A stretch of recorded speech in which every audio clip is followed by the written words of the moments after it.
नमस्कार. एबी मराठी मध्ये आपलं स्वागत आहे.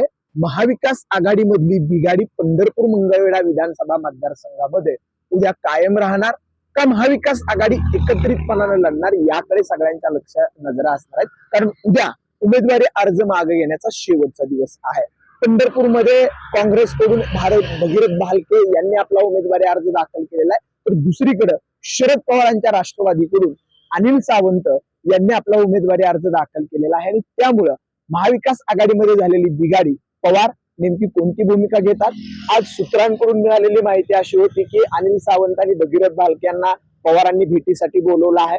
माहिती घेण्याचा प्रयत्न केला, मात्र ही भेट झाली नसल्याचं काही जण सांगतायत.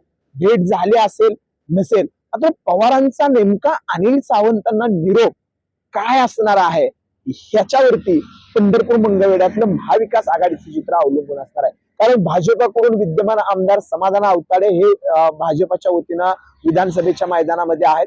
परिचारकांचं होत असलेलं बंड थांबवण्यात भाजपाला यश आलेलं आहे. त्यामुळे महायुती सध्या तरी एकसंधपणानं त्या ठिकाणी असल्याचं चित्र आहे. तर दुसरीकडे काँग्रेसचे भगीरथ भालके, महाविकास आघाडीतील राष्ट्रवादी शरद पवार गटाचे अनिल सावंत ही बिघाडी होणार का असा एक मेसेज सध्या आहे. उद्या नेमकं अनिल सावंत आपली उमेदवारी मागे घेतात का उमेदवारी कायम ठेवून त्या ठिकाणी मैदानात राहतात यावरती बरीचशी गणित अवलंबून असणार.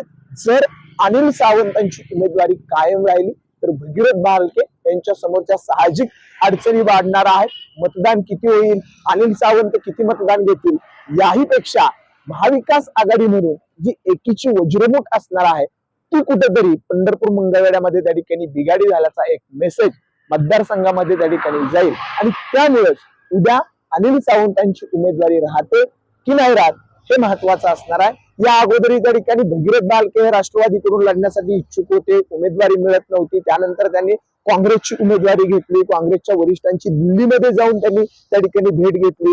इथून खासदार प्रणिती शिंदे या नेतृत्व करतायत. त्यांना लोकसभेला त्या ठिकाणी खूप चांगलं मताधिक्य मिळालेलं आहे. त्यामुळे एकीकडे काँग्रेस या मतदारसंघासाठी आग्रही होती, तर दुसरीकडे भारतनाना भालके हे 2019 ला राष्ट्रवादीच्या कोट्यातून त्या ठिकाणी उमेदवारी मिळाली होती. पोटनिवडणुकीत भगीरथ भालके हे राष्ट्रवादीच्या घड्याळ चिन्हावरती लढलेले होते आणि त्यामुळेच ही बिघाडी त्या ठिकाणी झाले का.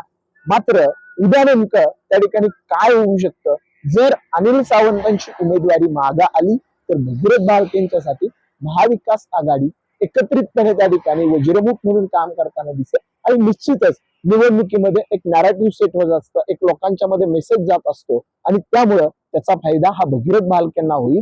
जर पवारांचा निरोप नेमका आज काय येतो, आज भेट झाल्या असेल नसेल, सावंतांच्या काय मंडळी आहेत त्यांच्याकडून माहिती घेण्याचा प्रयत्न केला, त्यांनी कोणत्याही पद्धतीची भेट झाली नसल्याचं त्याच्याकडून सांगण्यात येत आहे. भगीरथ भालके यांच्याशी संपर्क साधण्याचा प्रयत्न झाला, त्यांच्या कार्यकर्त्यांना संपर्क साधण्याचा प्रयत्न झाला.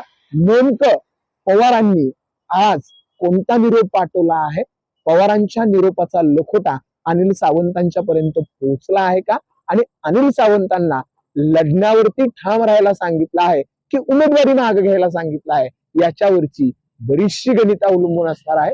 उद्यापर्यंत त्या ठिकाणी आपल्याला वाट पाहावी लागणार आहे. उद्या उमेदवारी अर्ज मागे घेण्याचा शेवटचा दिवस आहे. जर सावंतांची उमेदवारी मागे घेतली तर पवार शिंदे ही एकत्रित ताकद आणि महाविकास आघाडी ही एकीची वज्रमुठ भगीरथ भालकेंच्यासाठी निवडणुकीचा मार्ग सोपा करू शकते. जर अनिल सावंतांची उमेदवारी कायम राहिली तर मात्र समाधान आवताडेंच्यासाठी ती निवडणूक जी आहे ती थोडीशी सोपी होऊ शकते.